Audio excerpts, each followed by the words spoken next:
Adoptez l'esprit d'un millionnaire, les clés de la réussite infinie. L'argent, ce mystérieux allié, se dirige vers ceux qui en saisissent la véritable nature.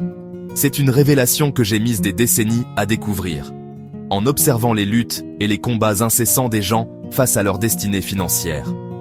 Ce qui me fascine, c'est que la différence entre ceux qui attirent l'abondance et ceux qui la repoussent ne réside pas dans le montant de leur compte en banque, mais dans les quelques centimètres entre leurs deux oreilles. Si vous êtes ici aujourd'hui, c'est que, au fond de vous, vous pressentez déjà cette vérité. Vous ressentez ce murmure d'insatisfaction qui vous dit qu'il y a bien plus dans la vie que de troquer votre temps contre de l'argent. Vous savez, au plus profond de votre être, que vous avez le potentiel d'atteindre ce que vous voyez chez les autres. Laissez-moi vous confier quelque chose d'important. Chaque matin, des millions de personnes se réveillent en croyant être destinées à la médiocrité. Elles acceptent l'idée selon laquelle la richesse est réservée aux chanceux, aux privilégiés, à ceux qui sont arrivés les premiers. Mais ce n'est pas la raison pour laquelle elles stagnent. Elles s'accrochent à cette réalité parce qu'elles pensent comme des employés, même lorsqu'elles aspirent à devenir des employeurs. Voici une vérité qui pourrait vous secouer.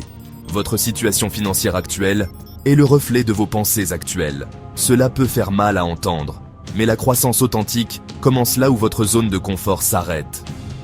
Imaginez deux personnes partant avec les mêmes ressources.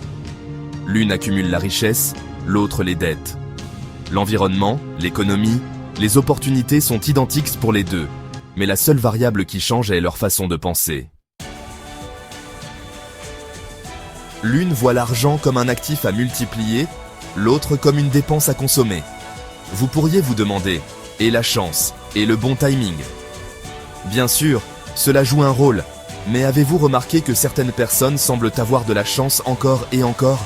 Ce n'est pas une coïncidence, c'est de la conscience. Elles ont appris à repérer des opportunités que d'autres ignorent. Permettez-moi de vous raconter l'histoire de deux voisins. Tous deux travaillant dans la même entreprise, gagnent un salaire similaire et habitent des maisons comparables. Un jour, chacun reçoit une prime de 10 000 $. Le premier, sans hésiter, change de voiture et s'engage dans de nouveaux paiements mensuels. Le second, quant à lui, investit dans une petite entreprise de nettoyage haute pression qu'il gère le week-end. 5 ans plus tard, leurs vies sont radicalement différentes.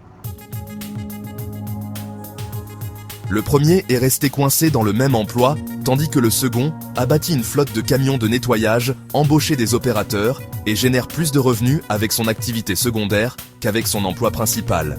La différence? L'un pense comme un consommateur, l'autre comme un investisseur. Scene 1. The Obsession with Value. Mais l'état d'esprit riche ne concerne pas uniquement l'argent. Il s'agit aussi de valeurs. Les personnes les plus riches que je connais sont obsédées par la création de valeur. Elles se lèvent chaque matin en pensant à résoudre des problèmes, à servir davantage et à améliorer les systèmes. La plupart des gens ont tout faux. Ils se disent « Quand j'aurai de l'argent, je penserai comme un riche ». C'est comme dire « Quand je serai en forme, je commencerai à faire de l'exercice ». L'état d'esprit doit précéder les actions, et les résultats suivront. Alors, quand avez-vous lu pour la dernière fois un livre sur les affaires ou l'investissement? Quand avez-vous étudié la biographie d'une personne qui a bâti sa richesse à partir de rien? Quand avez-vous analysé vos habitudes de dépenses pour comprendre non seulement votre budget, mais aussi la psychologie qui guide vos décisions financières? Vos réponses en disent long sur votre avenir financier. Voici une autre vérité. Les riches sont des apprenants insatiables. Ils savent que le meilleur investissement n'est ni dans les actions ni dans l'immobilier, mais dans leur propre capacité à créer de la valeur. Chaque personne ayant atteint une richesse considérable a dû apprendre à le faire. Personne ne naît avec le savoir de construire une entreprise ou d'investir. Ce sont des compétences que l'on acquiert. Si d'autres ont pu les acquérir, vous le pouvez aussi. Mais cela commence par votre façon de penser. Songez à votre propre vie. Quel problème résolvez-vous dans votre travail actuel? Quel problème pourriez-vous résoudre si vous pensiez plus grand, sans les limites d'une mentalité d'employé? Si vous vous considériez non pas comme un simple travailleur, mais comme un fournisseur de solutions? Ces questions ne sont pas là pour être confortables, mais pour ébranler vos schémas de pensée et créer des fissures dans les croyances limitantes qui vous retiennent. C'est là que la transformation commence, dans cet espace inconfortable entre qui vous êtes et qui vous pourriez devenir. Ce qui me fascine le plus à propos de la richesse, ce n'est pas le solde du compte en banque, mais la manière dont les gens riches traitent l'information. Chaque nouvelle, chaque défi, chaque revers est filtré à travers un prisme différent. Laissez-moi vous révéler quelque chose qui pourrait changer votre vie. Les riches n'ont pas seulement plus d'argent, ils entretiennent une relation différente avec la réalité. Face à un problème, ils ne voient pas un obstacle, mais une opportunité en attente d'être monétisée. Lorsqu'ils affrontent une crise, ils ne se demandent pas « Pourquoi moi ?», mais « Quelle opportunité se cache ici ?» Scene 1. The Limit of Personal Growth. Voici une vérité qui peut vous déstabiliser. Le niveau de votre richesse ne dépassera jamais le niveau de votre croissance personnelle. La plupart des gens souhaitent que leur compte en banque augmente, tout en gardant le même état d'esprit.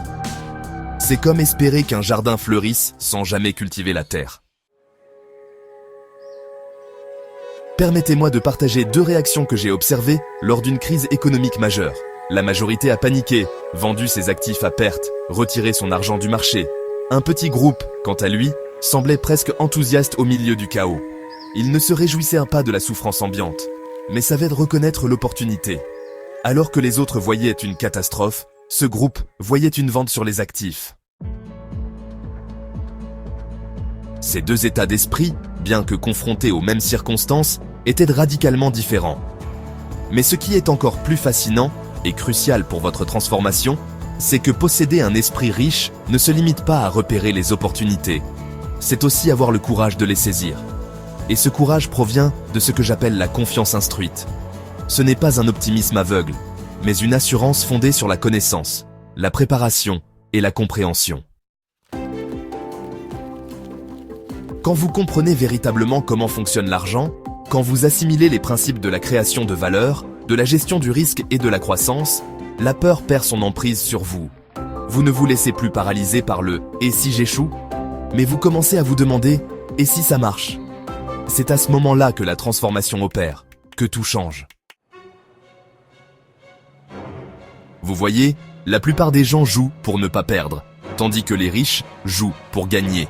Ce sont 2 approches fondamentalement différentes, avec des règles, des perspectives et des résultats également différents. Quand vous jouez pour ne pas perdre, vos décisions sont guidées par la peur. Quand vous jouez pour gagner, c'est l'opportunité qui vous guide. Abordons maintenant un aspect qui pourrait vous surprendre.